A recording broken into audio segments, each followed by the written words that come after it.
Today we're going to look at 4 characteristics of hope, what it looks like and why it matters in our lives. So 1, hope drives out despair. 2, true hope is in Jesus coming back. 3, hope makes us bold. And 4, hope is our encouragement to one another. Now, in order to further look at what hope is, let's look at what a lack of hope looks like. I think the proper term for lack of hope is more closer suited to despair. Solomon writes about this in his discoveries, being the richest king alive. Solomon had many wives. He had all the power and diplomatic connections at his fingertips. He had high status.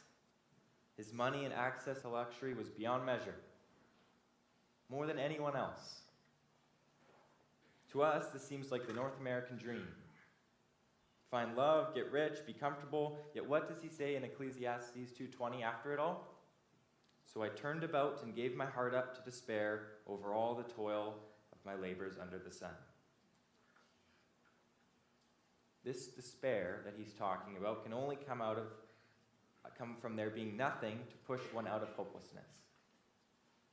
I had a teacher ask our class a question in high school once that we all had to answer, and it stuck with me. A lot because none of the class could confidently answer it. And it's one you've probably heard before, but I just want to ask it again. The question was this: what gets you up in the morning? Deep down, everybody is seeking for purpose. We ask these questions like, why do we exist? What's the point? Now, for some, that may be asking those deep questions. Why am I here in the endless expanse of space? Do I matter? Yet for others, looking for purpose might be a lot more simple.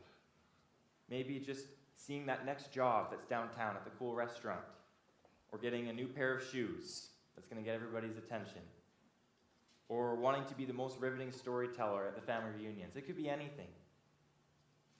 But we all want an identity, a reason, a purpose, something bigger to attach ourselves to. We are made for it. Look at the world around us because of it. That's why people play sports in teams, or join clubs, or criminals are a part of gangs. For a community, something to be a part of. Yet can we say here today that anyone has found fulfilling purpose in the world? The other day I came across an image that was very startling. It was a picture of a staircase, and it was taken in a government building in Japan. And as the steps spiraled up, in the in-between chasms between the staircase, there were cargo nets placed. These cargo nets were not made to be a fun jungle gym for the staff. They were not there for decoration either. They were in place to save those who tried to kill themselves by jumping off, because that was a problem. And last year, 30,000 people in Japan took their own life. There is an epidemic of despair in our world today. This isn't just Japan either. Look around you. Look to yourself. People suffer with lack of purpose, and its dangerous effects all the time. A lot of people want to shine up what things look like on the outside, but we all face it to some degree. This may be your brother or sister or mom or dad I'm talking about. Maybe it's your friend or your coworker, your cousin. Maybe it's you. Do you know why you get up in the morning? Have you really stopped and considered that? What would you honestly say if someone asked you this question? What keeps you from slamming that alarm? Maybe you're not fully sure, and that's a scary thing. Perhaps today you're at a point where you are losing your reason. Life is heavy. It's ruthless. Time never stops for anybody, and every day you've got to get up and get stuff done. There's a song called Ain't No Rest for the Wicked, and the chorus says, "Oh, there ain't no rest for the wicked, money don't grow on trees, I got bills to pay, I got mouths to feed, there ain't nothing in this world for free. I know I can't slow down, I can't hold back, though you know I wish I could. Oh, there ain't no rest for the wicked until we close our eyes for good. Everybody has a different reason for why they live. There are a lot of answers. A reason could be is that you get up in the morning because you feel needed. That you need to show up for those you love because nobody else will. Maybe you think that if you work really hard, what you get in the end is going to satisfy you. If you just get that jacuzzi, or the trip to Bali, that new sled, that's the dream. Maybe it's the validation from the person you think you need to know. What am I saying? You need to think that you're valued. Perhaps you're not sure why. But you're just hanging tooth and nail to something being out there. I don't know where you're at today. But I think this one is the truth for a lot of us. I see Revelstoke and I see a lot of hopelessness. A lot. And I want to ask this question. Can we have hope in a time that seems hopeless? Now, as we went over earlier, despair is the opposite of hope. It is hopelessness. Opposed to hoping found in a future, a purpose, despair comes from having or feeling like you have a lack of purpose. Paul says, writing to the church of Corinth in 2 Corinthians 4, verses 8 to 10, who he himself was suffering all sorts of discouragement, having every reason to feel despair, he says this, "We are afflicted in every way, but not crushed, perplexed, but not driven to despair, persecuted, but not forsaken, struck down, but not destroyed. Always carrying in the body the death of Jesus, so that the life of Jesus may also be manifested in our bodies." Now here we see that Paul, who says we, as him and his partners in his ministry, are afflicted in every way. They're being persecuted. Sometimes we like to claim that we're being persecuted in the church in Canada, even here in Revelstoke. Not to bring up hot topics, and this is from a few years ago, but when COVID came and there was restrictions to meet, that was big, like exploded in the church. A lot of people never came back. That's the reality of it. Many said their rights were being taken, their freedom gone, and I'm not going to make a political statement about that. But we as Christians, a lot of us would say we're being persecuted. Maybe persecution to you is as simple as the person at work or at school gives you a hard time about being a Christian. That social ostracization we face every day in some way. Sometimes it's subtle and sometimes it's big.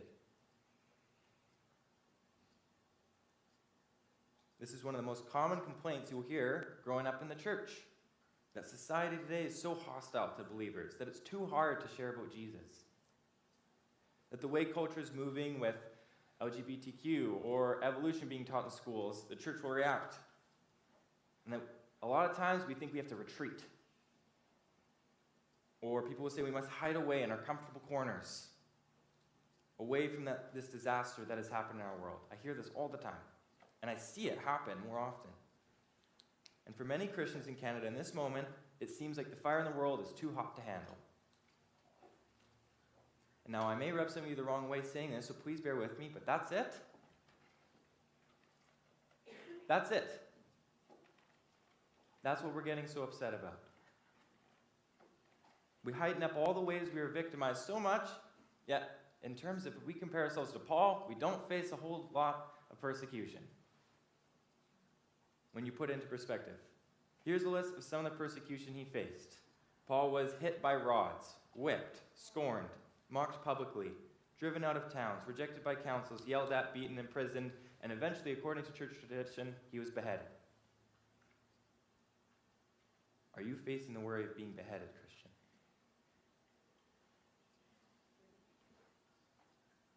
Last time I checked, I don't remember Trudeau enforcing a mandate to behead Christians.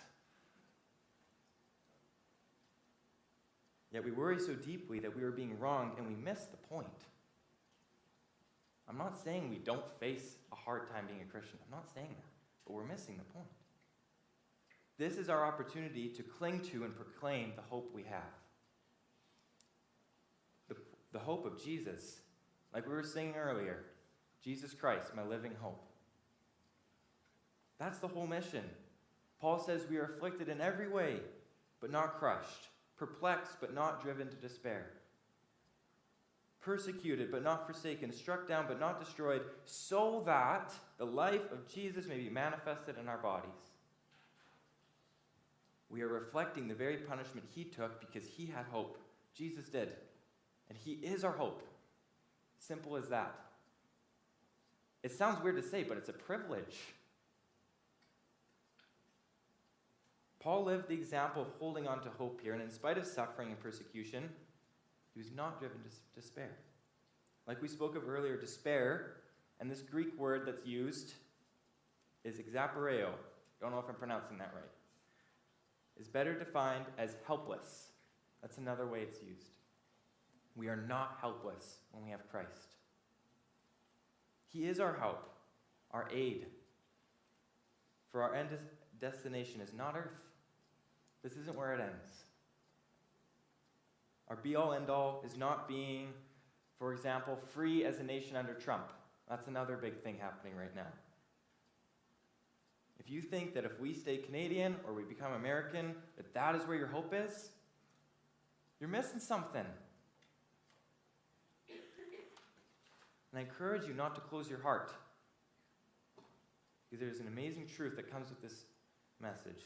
Our end destination is heaven. Ecclesiastes 3:11 says we have eternity written in our hearts. We aren't meant for here, for earth. And if we put our hope in mortal things, we are fooling ourselves out of eternal treasure. How stupid would that be? There's a real God, and he has a real kingdom, and we are invited to partake in it as his children. Meaning the way we live now should reflect that. Your actions should be focused around the hope you have in Jesus and his return, not for the hope that you have in today. That brings us to the second and most central point in defining hope. True hope is in Jesus coming back.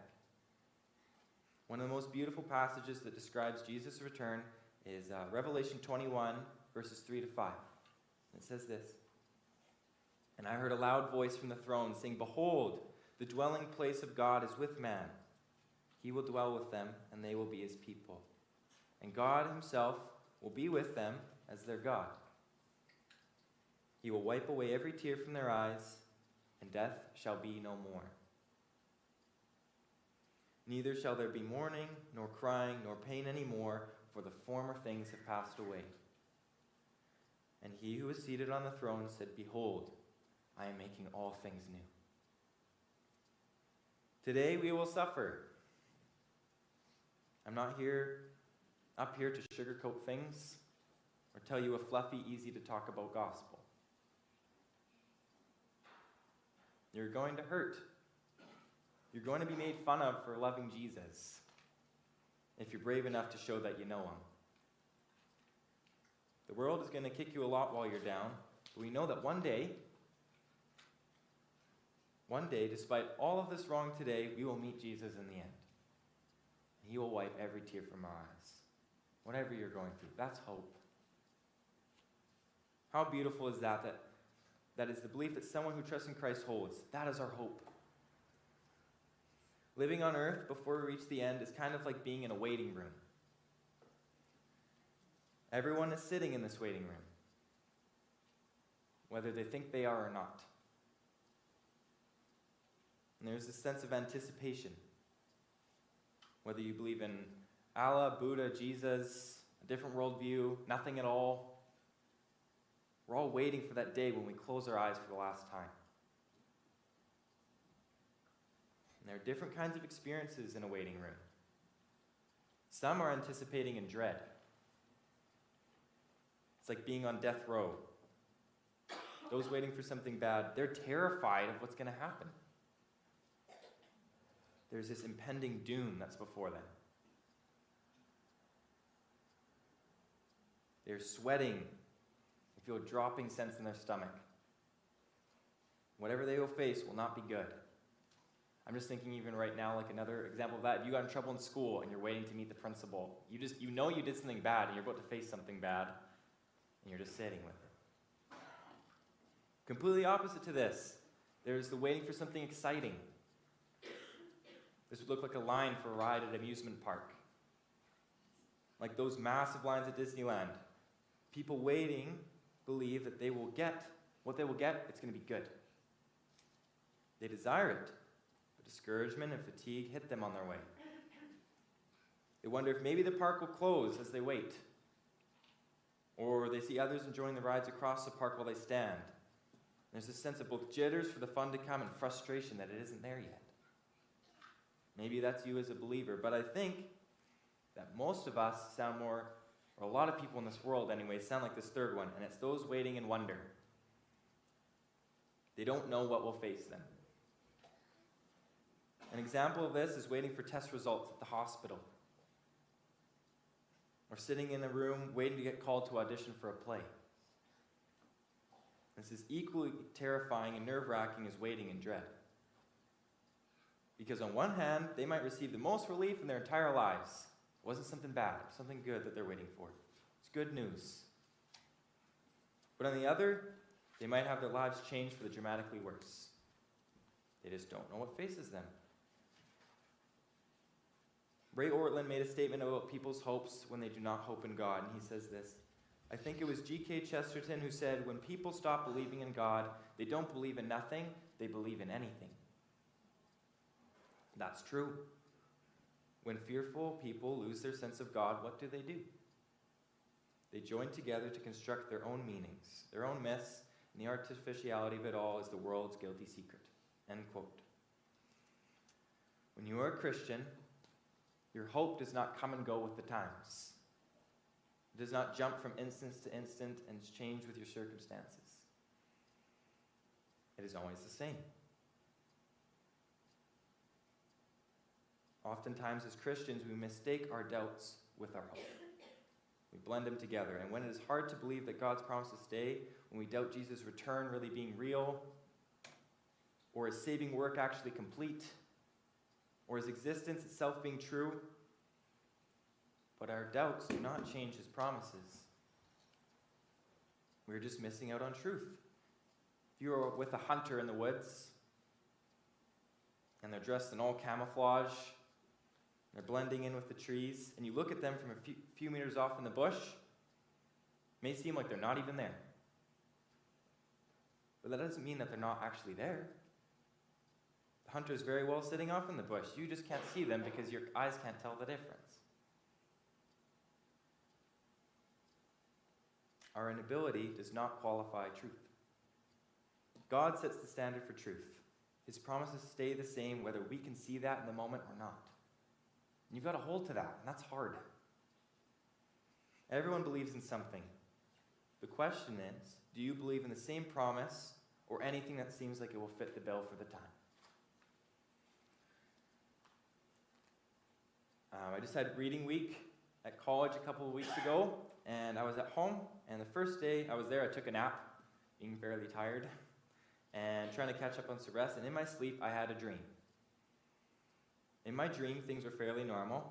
I was at Southside grocery store, and I remember sitting at a table outside. So this is where it started to become not like real life. It was some sort of table, and I was eating ice cream. And then this man brushes behind me, and he's smiling, but something all of a sudden just feels really off. And then I hear a loud voice coming from above me, and it says, Jesus is dead. And in my dream, I'm still dreaming, I think, to say, no, he's alive, and argue with this voice, but I can't open my mouth. And in this moment, I wake up, but my body can't move. And I'm frozen, and I feel like I'm like shaking, and I can feel something right in front of me. And I feel very scared. I felt very scared. And it feels like my lips were glued together. And no matter how hard I tried to speak, I just couldn't. And I just wanted to tell this darkness it is wrong, until I feel this urge to ask Jesus for help instead. And so I call out, Jesus, help! And everything calms down, like a smoke leaves the room. And I felt safe. Lies are going to come to you. Maybe in some spiritual attack like this, or even something as simple as what a friend tells you, or what you hear in a commercial, that lie that Jesus is dead. That this promise you cling to is not true, that you're wasting your time. But just because you wrestle with this, which is okay, we all do in some way or another, even when we struggle to admit it, does not mean it is true. The truth is that there is a King of Kings. He is Jesus, and he will rescue you like he did for me in that moment. Now I ask you, what will you do with this? If you sitting in one of these chairs or listening online today believe this, or you want to believe this, or you're thinking about believing this, is that all it's going to be? This is not just a personal hope for yourself, to keep to yourself. You get the opportunity to do things with it, to be bold, and to encourage one another. And so this brings us to the third characteristic of hope. We are bold. Be bold because of your hope. 2 Corinthians 3:12 says, "Therefore, since we have such a hope, we are very bold." Are you very bold because of your hope? There's something really interesting that I came across recently. Now, I'm sure some of you watched the Four Nations hockey tournament. Any of you watch that? All right, like nobody. Never mind. Did you hear about it? Perhaps. Yes. Okay. What it was is there's 4 countries, Canada, the US, Finland, and Sweden. And they're playing in a tournament, and when countries play each other in sports, there's typically a lot of weight behind it, because you're playing for your nation. You've got it on your chest. And during the opening ceremony, in the Canada versus Sweden game, there was introduction for representatives of each team. And then one of them was Austin Matthews, and he's an American. So they call him up to he just walks to the middle of the ice, wave, and the entire stadium, this is in Montreal, booed. It was deafening. And this was a political protest against the States because of the tension that's currently going on. And this happened again and grew a lot worse later in the tournament. But back to this original incident. That crowd was loud. Really loud. Usually when you watch a lot of sports on TV, you can't really pick up the noise of the crowd. It's kind of droning in the background. Even if it's a game-winning play. But even through the TV screen, I could tell the people in the stadium were very passionate. And to boo this American who walked on the ice, who obviously isn't even responsible for any of the tension, he's just playing hockey. He also plays for a Canadian team. But this makes me wonder, hockey fans can get so rowdy over something like this. Where is our passion as Christians? I bet there were people who would call themselves believers sitting in that stadium, maybe booing in that stadium. Yet so many of us, and I don't claim to be faultless in this because I've been guilty of this too countless times, are shy when it comes to Jesus. We're so shy. We're so shy to offend anyone with our beliefs. We walk around with our tails between our legs, like we've already lost. Where's the hope in that? Here's a news flash. Jesus Christ has already won. So walk like that. What are you being reserved for? Jesus beat death when he rose from the grave 3 days after being crucified. Jesus stole the smirk from Satan's face when he offered the free gift of life to all who believe. We make the mistake of limiting Jesus. Yes, Jesus was humble. He was lowly and meek. And we are called to be that also. He was born in a manger. He worked as a carpenter. I'm not saying live a big, bragging, flashy life. That's not the point of what I'm saying at all. He taught those during the Sermon on the Mount to hand over your coat to those who sue you for your shirt. But don't let these things cause you to make the mistake of thinking of Jesus as some powerless hippie who said some nice stuff in an old book. Your Lord is not a pushover.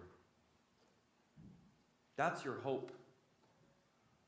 When you are tempted, when you are mocked, when you are scared, when you are tired, when you are lonely, you have an able, strong, and powerful God who can save you. And not only this, but his reign is forever. Your citizenship is not restricted to this world when you die. When you die, you get to live with him if you know him. So live like these statements are true.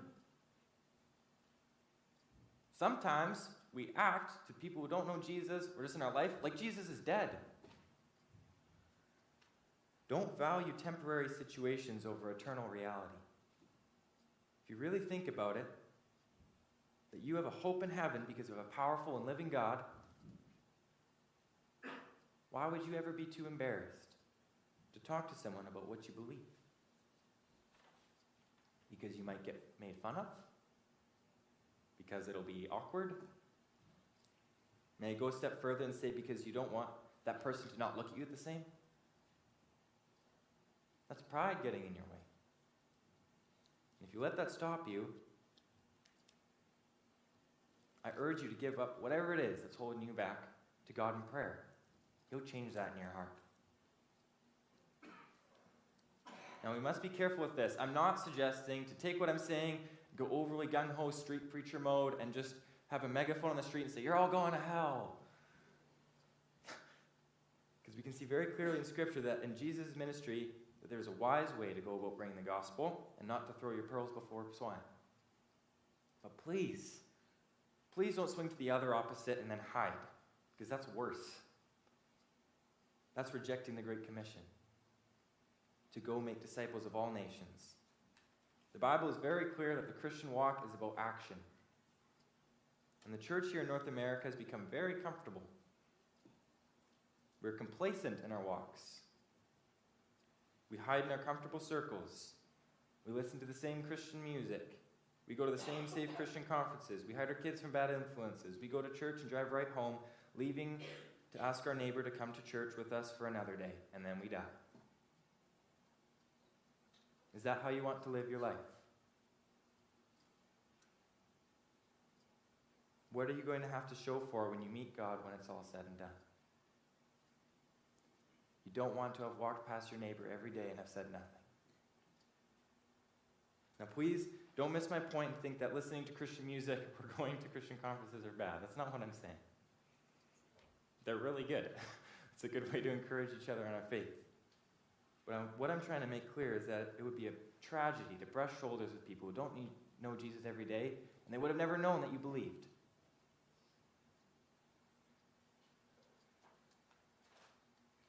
People need his love, his care. We need to speak about how great he is and what he's done in your life. You don't got to be an expert theologian or gone to Bible school. But you know what he did in your life. If you believe in Jesus, I could ask you, what was the day that you first believed? Maybe it was a process of days or years. You can talk about that. It's your own life. It's like you can share what you had for breakfast this morning. To close this point, I want to point us to what Jesus says in Matthew 25, verses 42 and 43. For I was hungry, and you gave me no food. I was thirsty, and you gave me no drink. I was a stranger, and you did not welcome me. Naked, and you did not clothe me. Sick and in prison, and you did not visit me. Now, if we are to be bold in our faith, we also have the opportunity to be a part of the last of the four characteristics of hope. Hope is our encouragement to one another. A really big thing we all need to remember is that we're not alone in this. We're not alone. We four mostly have God. We also have been gifted each other. That's what church is. We've got each other. Look around you. These are your brothers, your sisters. Cherish them.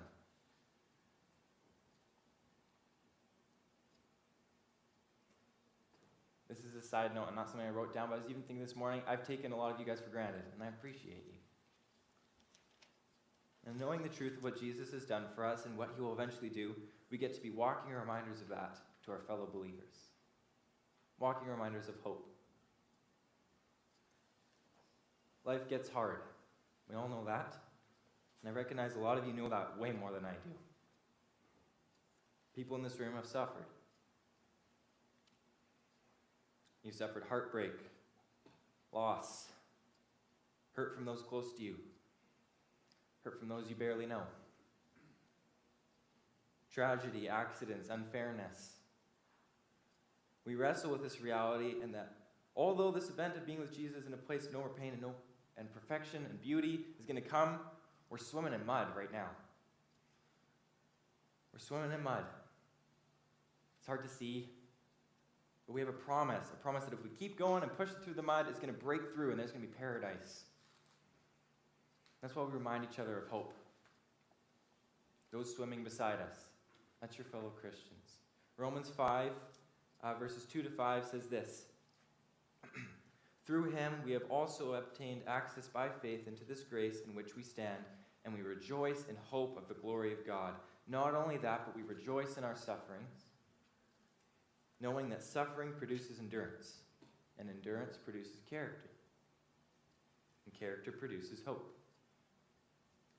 And hope does not put us to shame, because God's love has been poured into our hearts through the Holy Spirit who has been given to us. There's a lot to unpack in this passage, but I want to point to this one key aspect. Suffering produces endurance, which produces character, which produces hope.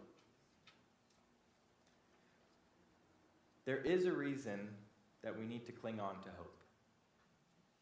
Oftentimes, it doesn't feel like it in the moment. Or we don't want that to be true. We just want things to be easier, which makes sense. But there is a reason. When things are hard, we get stronger.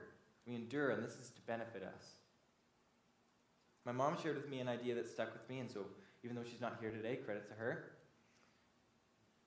And I want you all to imagine something for a moment.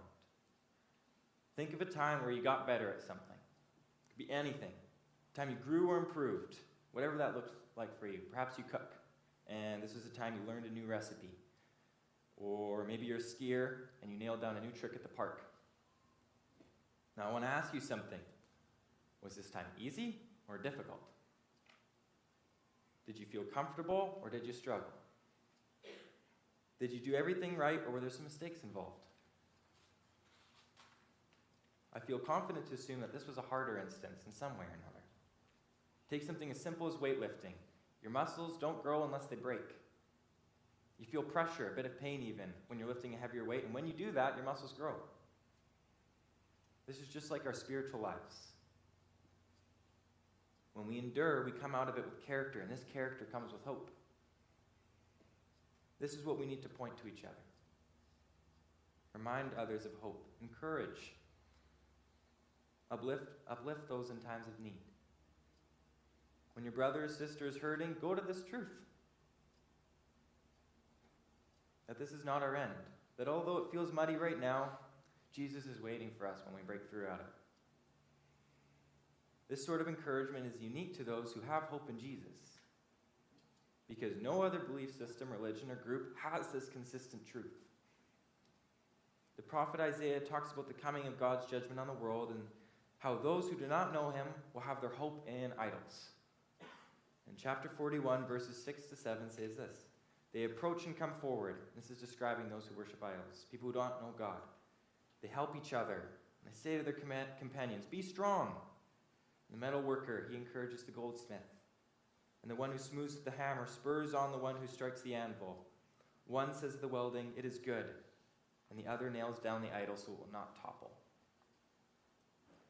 Here there's this sarcastic tone describing those who worship idols.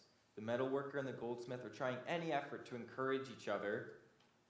And they have this false hope that if they strike their craft well enough and they nail down the idol, it's going to stay.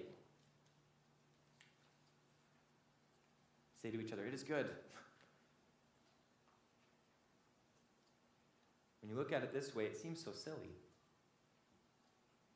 The believer in Jesus is waiting for the momentous day when Christ comes on the clouds, sitting at the right hand of the Father, making all things new. He will redeem the whole world, and as Christians, we get to wait for this moment. We get to encourage each other on this truth.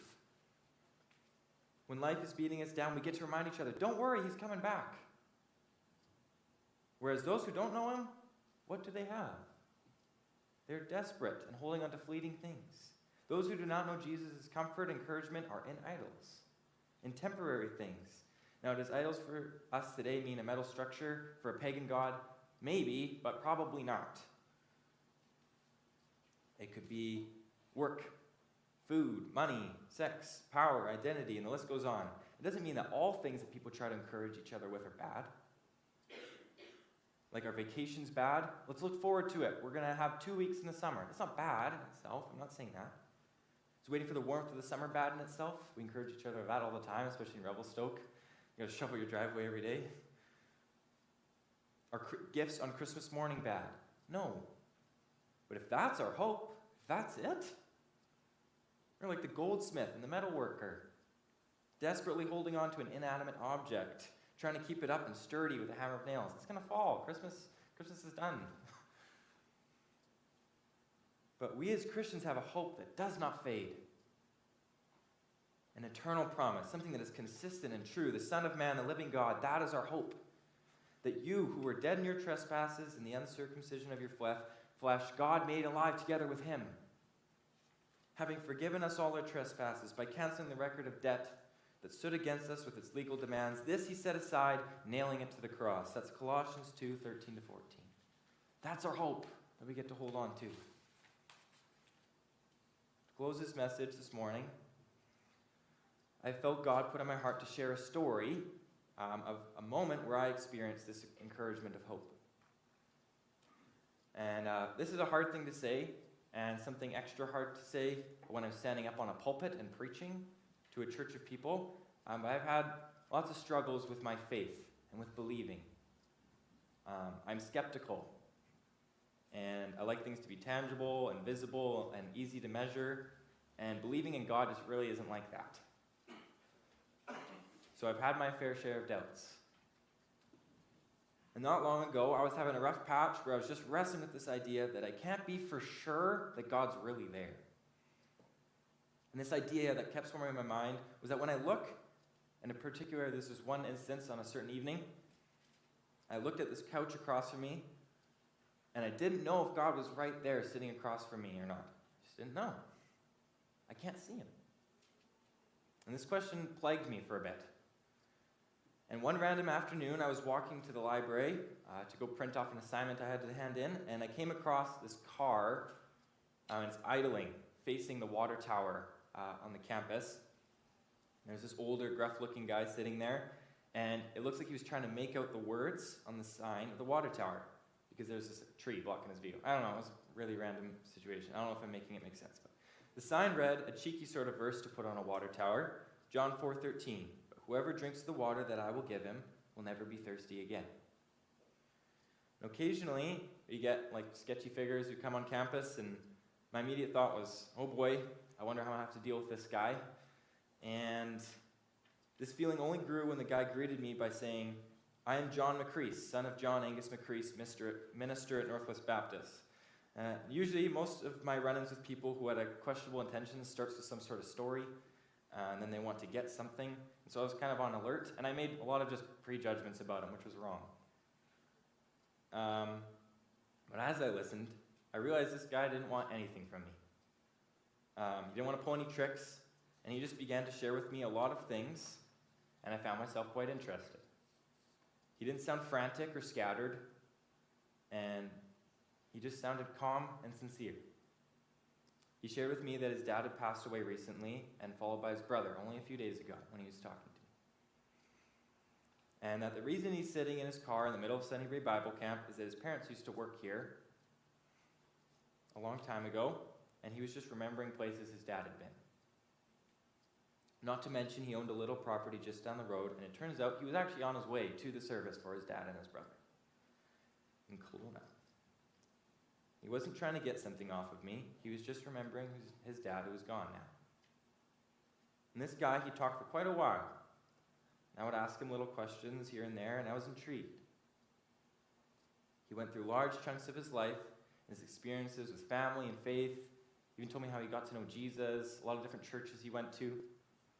He told me how he became a Christian, how he got here today, and what was keeping him going.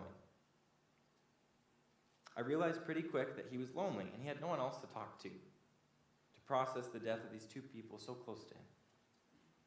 In a very odd way, I got to be a small part in that.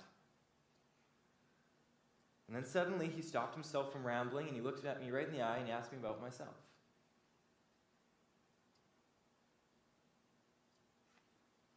In my belief, seeing I was at a Bible college, and I said a little about my learning, and nothing too deep, before he told me he wanted to share something with me. And he started giving a mini sermon right off the top of his head. And he began to talk about the angel of the Lord in the Old Testament, and went through different times in Scripture where God was present with man physically in different forms, and walked right beside them. And then he paused and slowed his words very seriously, and he said, remember that God is actually standing right beside you. And this hit me very deeply emotionally, because that is the exact words I questioned. Is God really right there in front of me? We talked a little longer, and then I said to John, I know that if I don't see you again in this life, I'll see you in heaven. And then he started to tear up, and we shared this moment, and he drove off, and I've never seen him again. John and I don't have a lot in common on the outside. To be honest, I had a lot of questions about him when I first saw him. But we both know Jesus. By the working of the Spirit, he knew I was wondering that question. I don't know if he knew it consciously, but he answered it. And we got to share in this hope together. We were able to encourage each other by the power of the Spirit in a way neither of us would have expected. I didn't plan to go see this guy that morning. I was able to step in and remind John of the hope that we were with God in eternity, with his family's passing. And he reminded me of the truth that answered the very question I was wrestling with. God was really there with me. We were complete strangers. It was so personal, and that conversation will be one I will never forget. That is a glimpse into the power of the hope we carry. The hope of Jesus Christ and his return. That we can share that with others. To those who believe and those who don't. There's hope in this world, and his name is Jesus. So what are you going to do with this hope? Let's pray. Dear God, thank you for today. Thank you that you love us very much, and that you're in control. Jesus, you are our living hope. It's hard to grasp onto that sometimes, so I pray that you would help our unbelief. God, I pray that we would tell those who don't know you of this hope, and we would remind each other who do know you of this hope. I pray this all in Jesus' name, amen.